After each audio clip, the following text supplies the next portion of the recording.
Hello and welcome to another special Christmas-themed episode of Default Assault, where we take on everything by default. I am your host, Demosthenes, and with us again for your Christmas cheer is TJ. How's it going, TJ? I'm all about that Christmas cheer. Let's hark the herald. It's Christmas. If you ain't excited, then something is wrong with you, man. Well, it's speaking America as well. It's Christmas. Speaking of harking herald, how's it going, Kyle? Bro, when I fly up to Rochester, I don't care what time of year it is, because we're going to be recording something potentially for a Christmas episode. Teaser alert. I will get you some proper eggnog shiznit. Better know it. Hell yeah, Rochester, also known as the home of the garbage plates. So we'll have a garbage plate and some eggnog. What? One of every nutritious breakfast. The home of the garbage plates. I gotta. That is our most famous delicacy here. Are you aware of the anomaly of the garbage plate, TJ? Because I'm not, man. I'm not. I'm learning something new every time I talk to you. I got you. Like, if you could take the most epic mountain of nachos and put chili and beef and chicken and cheese and just all up in this shit, and like you get, think of what I think of it is like I would wake up as a kid some mornings in my parents' house and just raid shit and make a mega omelet. Like, sure, there'd be egg in it, but I had 11 ingredients in this mug one time, and it was art, I tell you. The Rochester Garbage Plate, I mean, it's a combination of hamburger, hot dogs, a macaroni salad, mashed potatoes. It's macaroni salad, holy shit. Yeah, it's what you'd find in a restaurant garbage disposal. I mean, how can you go wrong? I mean, what sounds more appetizing than the word garbage? Okay, so if I can say, all right, so when you said a mountain of nachos, I started to get wet. Like, I'm not even gonna lie, I'm a nachos guy. I like chips and salsa. But when you started talking about what's actually on said garbage plate, and you said macaroni salad. When you say macaroni salad, I just think about mayonnaise. Yeah. And I'm not wet anymore. I dried up like a clam, man. It's super dry. It's like the Sahara over here now. Hey, listen, when I go visit it, I'll fire you a picture and we'll get it right. Well, speaking of being wet in garbage plates, we're talking about A Christmas Story.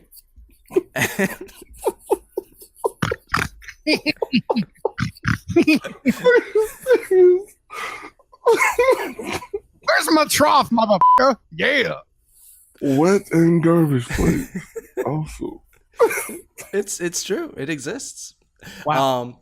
But today we'll be talking about for our Christmas special, we'll be talking about A Christmas Story. It is arguably the most overplayed Christmas movie of all time. 24-hour marathons every year since 1983. It's been a holiday staple of television entertainment. And in Cleveland, they even have an exact replica of the Christmas Story house, which you can tour and so forth. So it's inarguable that Christmas Story has a strong nostalgic element. This episode was kind of inspired by TJ, actually, because he seemed quite passionate about the film, and I really want to see. I would like somebody to tell me why Christmas Story is not overrated. I'm very, very curious. So, TJ, what was your first introduction to the story of Christmas? First introduction to A Christmas Story, I believe I was, say, early teens. You can call me preteen if you'd like to. I call myself having a girlfriend who was my neighbor, and my mom let us have a date in the living room, man. That was it. So my mom says, "Look, Christmas Story is getting ready to come on," and this actually wasn't during the marathon; it was just coming on. And she's like, "Christmas Story is getting ready to come on. Y'all can watch that." And you would think preteen, only maybe like 3 strong things on the mind at the time. I'm gonna be focused on the woman next to me. Nah, this movie kept my attention. I'm laughing, and so then I looked at the movie as a perspective of the kid. Now watching it as an adult, I see it I still can see it as a kid. I still see it because I mean I was a kid at one point, but now I can also see it from the perspective of the parents as well. And I'm still getting kicks out of it, man. It keeps me laughing. I have a far less ceremonious story when it comes to this movie. I'm like, listen, this thing is on everywhere. I got to see what it's all about. And I checked it out one time, and it's funny because the scenes I have seen the least are the very beginning and the very end, but this past time, to prepare for this episode, I watched it all the way through. and I it's a fun time. And to your point about seeing it as a kid versus as a parent, listen, man, this latest watch through, there's a particular scene where not Ralphie, but his little brother Andy is sitting in the bottom cabinet in the kitchen. And I'm sitting there shocked, being like, I haven't had a moment like this with my daughter yet, but I know that day is coming. I saw A Christmas Story when I was young. It was before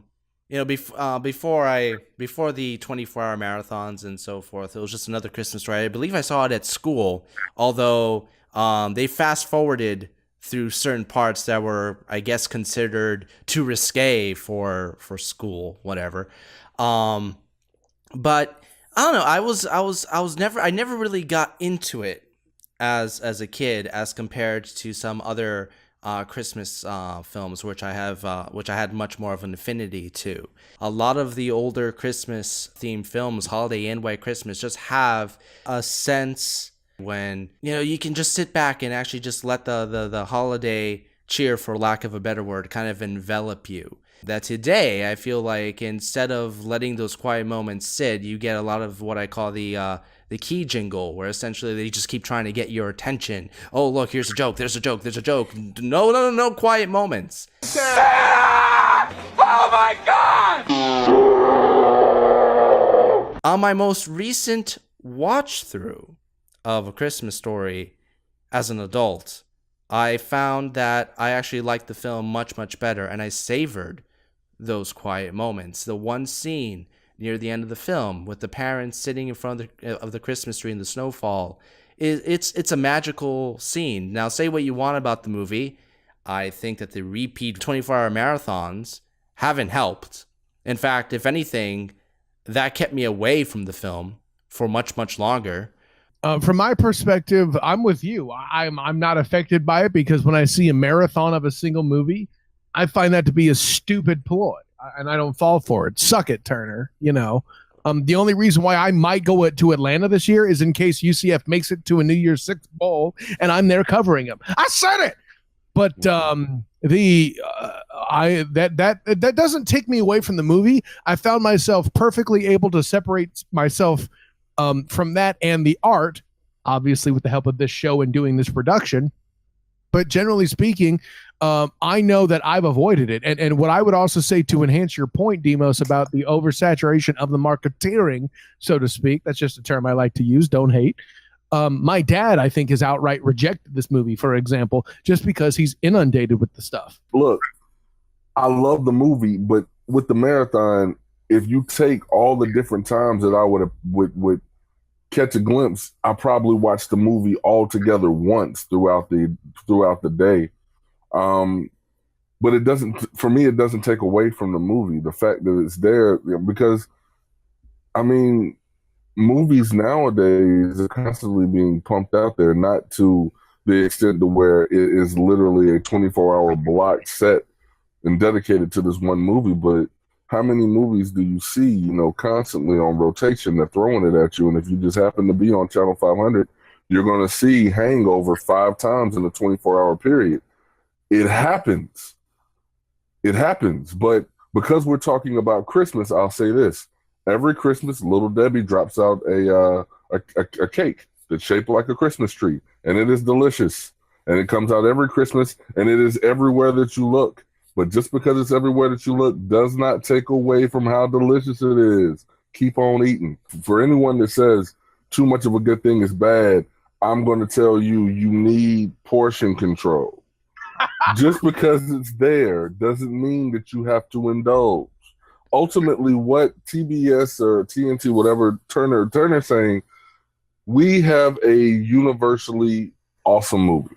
and we're going to put it out there for you. And we want to give everybody in the world the opportunity to watch it. You don't have to DVR it. It is going to be here because it is wholesome and it gives you what you need. If you sit there and watch it, for 5 hours, that's a couple viewings. That's on you.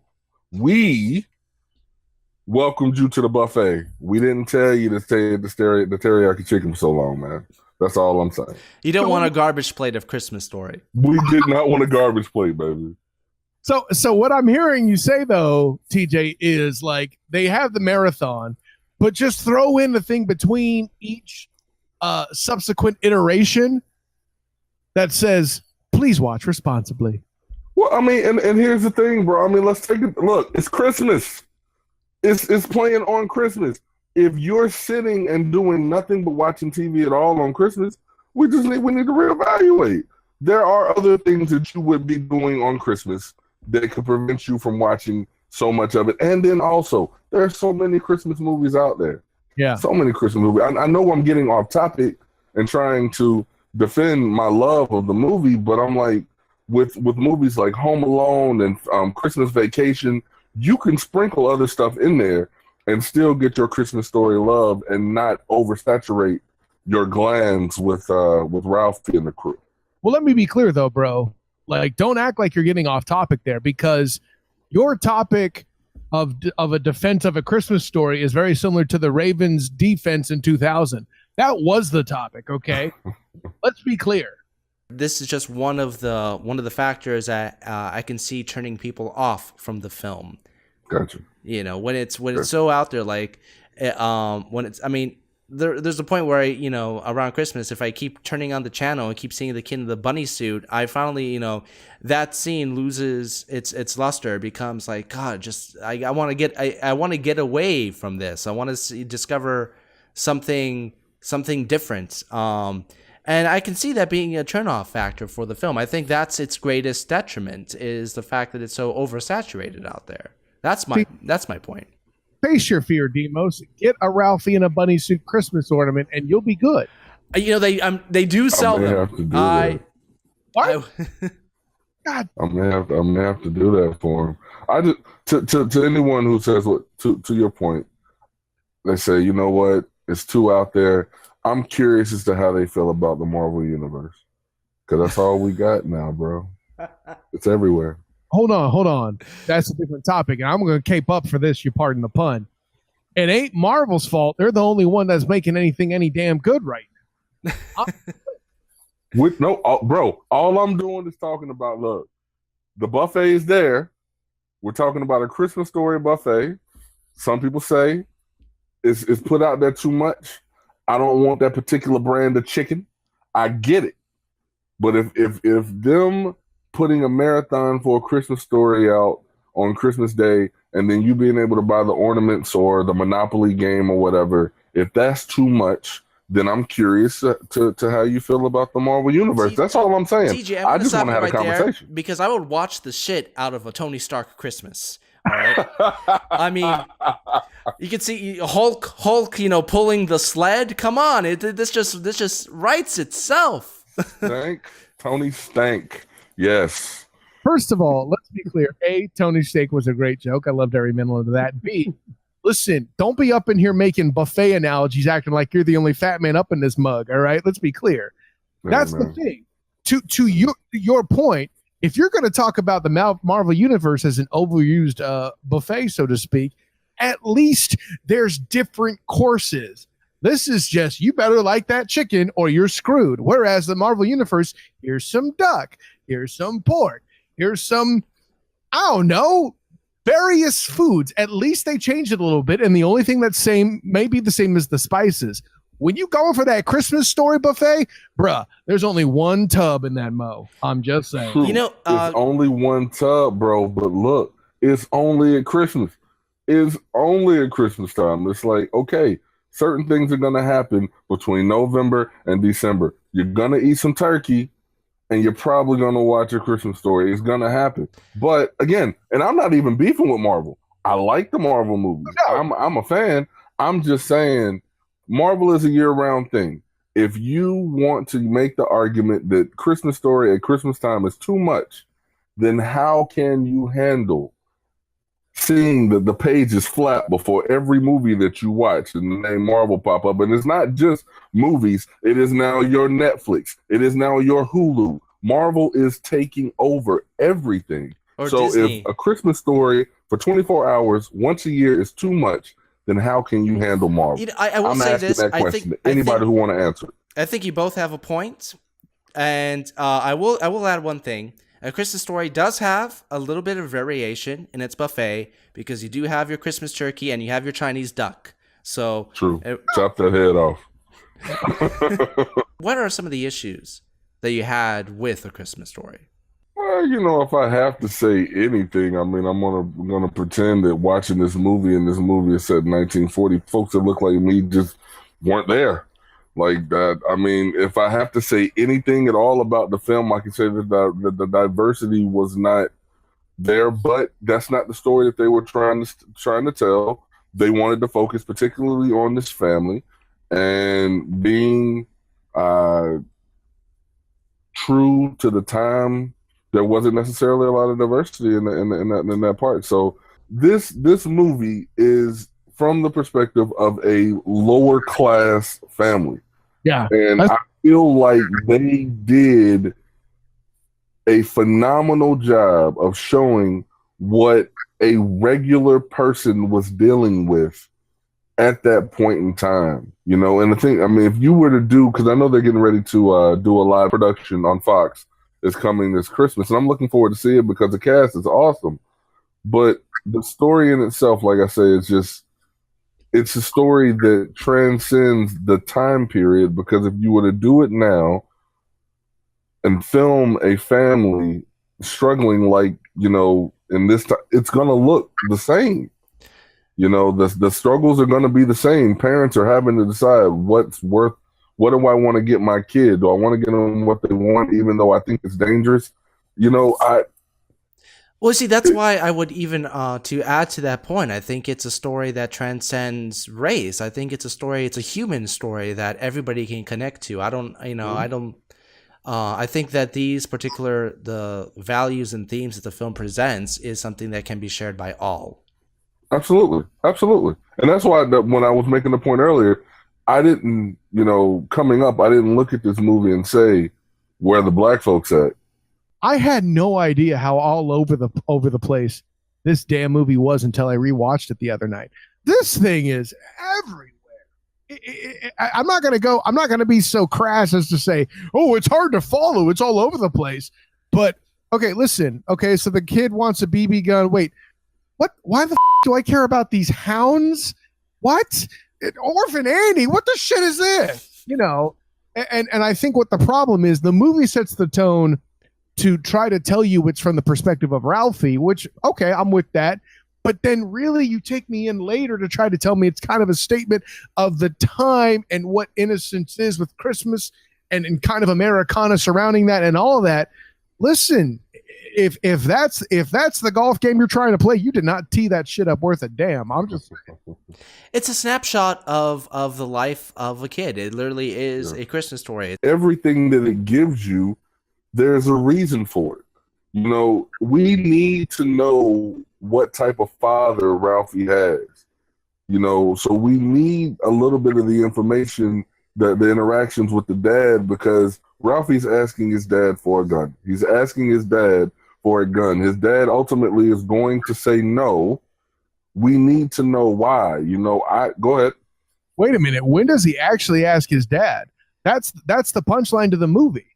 Like, he's asked everybody else who he thinks is the answer. And who's the motherfucker that cracks? The guy he never would have imagined. Like, if somebody went back and told him later that it was his dad's idea, his mind would be effing blown. True. That is true. He asks everybody but his dad, and his dad is eventually the one that gives it to him. He thought his mom, you know, wore the pants, because again, the relationship that he had with his father wasn't necessarily one where they hang out all the time. His dad works. Exactly. And when he's around his dad, but it's very limited. His dad, when they're at dinner, his dad is reading the paper. That's what the time was. The father was there, but he wasn't as involved as mom was. Right. But even though, again, we needed to know that the dad had beef with the neighbor's hounds. Why? Because at the end of the movie, that comes into play where they end up at the Chinese restaurant. So it all came back. I know it seems like a lot's going on. Oh, I double dog dare you. Why do we need to know about that? Dude, that's the days leading up into Christmas. This is an interaction that he has with his friends. This dude snitched his friend out, got his homeboy in trouble with his mom. I mean, there's so much. There is a lot going on, but in my opinion, all it's doing is just telling the story of this kid and what he was going through to try and get that gun. Well, I gotta say that, when people talk about coming-of-age films, they should talk about A Christmas Story, because this is a very subtle but very well-told coming-of-age story. The gun itself is Ralphie becoming a man. And if you watch a film with this in mind, and you watch him aching for this, if you watch him finally standing up to the bullies and beating them up, and actually kind of gaining his first steps into adulthood and finally getting the gun, this is essentially the transition from childhood and believing in Santa to understanding and gaining his first steps into manhood. I think it's a little bit more powerful than just a simple story of a kid wanting a little toy for Christmas. But at the end of the day, he became a man. He got the gun. You see him going in on the bad guys in the backyard. But at the end of the day, he's still a kid. So when he hurt himself, he went crying to his mom. The mom was there for him straight up through all of it. I mean, granted, he lied about what happened, but still, his mom was there for him. See, that's a strong take by you about him still being a kid, but I would argue that the manhood is the hustle he throws on mom works like a charm. And that is the proof that he's completed his passage to manhood. It goes deeper than that. I mean, you look at the use of him, the use of language in the film and so forth, his oh fudge moment. I mean, all these different elements that seem like they're random all connect to this one story of early coming of age.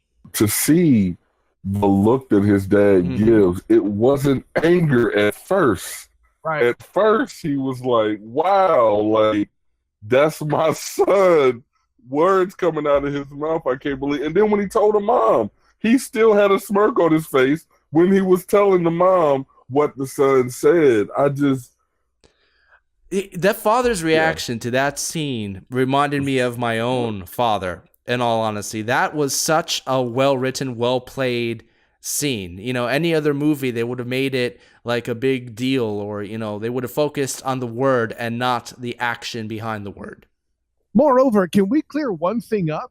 I think, and listen, as Demos and I have had a lot of conversations on this show about the father is the doofus trope out there. The father looks at him and like, he had a moment in there when Ralphie says, fudge. Like, he's like, what did you say? He's more shocked that it's him that said it, but at the end of the day, I feel like he comes to grips with the fact, listen, if my dad knocked that mess out of my hand nowadays, I'd have said myself. So how am I going to handle this kid right now? But he tells his mom with the warning of, listen, we may not have a little boy on our hands anymore. And the reason why I'm in tune with that more now than I ever would have been is I'm like, listen, we may go, I'm talking to my wife, we may go into my daughter's room, look under her bed and find a job application. And the little girl's only 3 years old. I'm just... Nice. Or it could be worse. It could be one of those teen magazines, and then you have a real problem. No, you shut your face, Demosthenes. Some Jonathan Taylor Thomas. Let's bring him back. Oh Christ, JTT. There we go. Who was the star of his own crappy Christmas movie? Trash movie. I'll kill him. Do you guys believe that Christmas Story is required viewing every Christmas? Yes, I will say that it is. If you do nothing else with my cube right now, write the word I want an experience over the top of it, because ultimately that's what I go to the movies for. When I think about required reading, how do I feel about the experience? Look, I was a kid once. I had gifts that I wanted. that mom said I couldn't have. And I hustled and I did what I had to do to try and get those gifts. Look, this is a story about a family that doesn't have everything. They're just getting stuff together. They're just getting by. But they did it. If there ever has been an American tale of trying to get through and then holding on to the little victories that you get, like the dad has been through shit.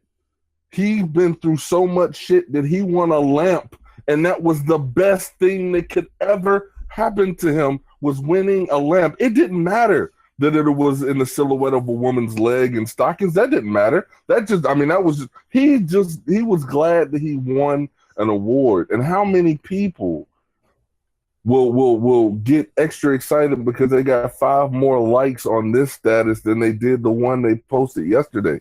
It's all about the little victories. And that's what this movie is to me, man. So absolutely it's required reading. I think that everybody should watch it twice. For the record, TJ, one point of yours that I want to enhance with the silhouette leg thing. It wasn't just Dad's highlight. All the neighbors that rolled up on this mofo were all up on that shiznit too. Yeah. He got an award. He got an award. You hear that? Major. Yeah, he's hot shit. Hell, Ralphie's first instinct was to rub his hand right up that thigh. Well, hey. He went straight for the base. He was looking for his own reward. Woo! Where's the mashed potatoes? Anyways. I'm sorry to interrupt, but what is it with Melinda Dillon? She stars in 2 famous nostalgic movies that both involve scenes of people playing with mashed potatoes. Between this and Close Encounters, what the heck? She can't get enough. She can't get enough. Listen, not to mention, as a 3-year-old, my child was actually participating in making mashed potatoes on Thanksgiving. So now you just brought a whole other freaking chord to this bitch. I'm just saying. Listen. Mashed potatoes is a trigger word for Kyle now. A positive one, if that's possible. Because I'm not a millennial. I'm actually to be able to get happy about stuff and not just outraged. I said it. I wanted to say no to this movie so bad going into this thing. Because while it is a series of tight scenes that you remember, most of this movie, I can't remember why they were doing the stuff. I watched Ralphie beat the ever-loving shit out of that bully. Totally forgot that mom didn't even mention it to Dad. Put it under the rug. Didn't even remember that. I had no player. She's a team player. Listen, no hate. I'm just saying I didn't remember. I didn't remember that the fudge scene was connected to going and buying a tree. I had no idea. But then y'all 2 cats started digging and handing me a shovel and finding layers that Shrek himself could not find in a damn ogre parfait. All right? When I'm at this point, how in the flying hell can I dream of saying no? And it's you guys' fault. I just want you to know how much I hate you kids. Yeah, required reading, and it's your goddamn fault. It is a very layered film. It is a very funny, imaginative film. I don't consider it one of the great films. So when I say that, when I vote that it's required viewing, I'm not saying it's required viewing to the same level of Casablanca or The Godfather or anything like that. But as a genre film, as a Christmas film, I would say that this particular Christmas story is required viewing. It is one of the best. View responsibly. When it comes to the Christmas story, use portion control. And goddamn, I never thought that our conversation about Christmas story would end up with people talking about garbage plates, being wet, and racism. So like we've run the gamut of this. Christmas Story, the most controversial, dirtiest episode we've ever done. Isn't it? In the world. Wow. Where you By can default. get wet on a garbage plate and be surrounded by racism. A Christmas Story. Well, you know. What can you expect from a show literally called Default Assault? So On that note, make sure to follow me on Twitter at Default Hilarity, on Facebook, Hilarity by Default, and HilarityByDefault.com for weekly movie reviews, other fun stuff. Let us know, do you guys think that Christmas Story is overrated? Do you guys think it's the greatest Christmas film of all time? Let us know in those comments below. And TJ, thanks for joining us. Where can everybody find you? Folks, I'm all over the place, man. You can follow me on Twitter and Snapchat at TokyoJ. That's TOKEOJ. Still holding down Bearded Wisdom on Facebook, so I hope that you'll go and search Bearded Wisdom. That wisdom is spelled WISDUMB. We still have a lot of fun content posted in there, man. So it's just a happy, peaceful place to be. No drama at all. It's all fun. First of all, let me remind the world that you can find TJ on Talking Shiz, and I'll throw out a hashtag Troubadour Pipes because I love my dude. And he's not lying about Bearded Wisdom. Listen, that's a happy place to be. Even when you are covering a team who is just dramatically disrespected on a regular basis of college football. I'm just saying. And listen, of course, you can find me on Twitter at the SOTG. And of course, I'm on Facebook as the student of the game. And as I continue to cover UCF, you will see that on NGSesports.com. And I would love to throw a really big shout out, not only to the strong performance tonight, by all three of us, especially, of course, Tokeo Jamison doing his damn thing. And remember that life is hilarious by default.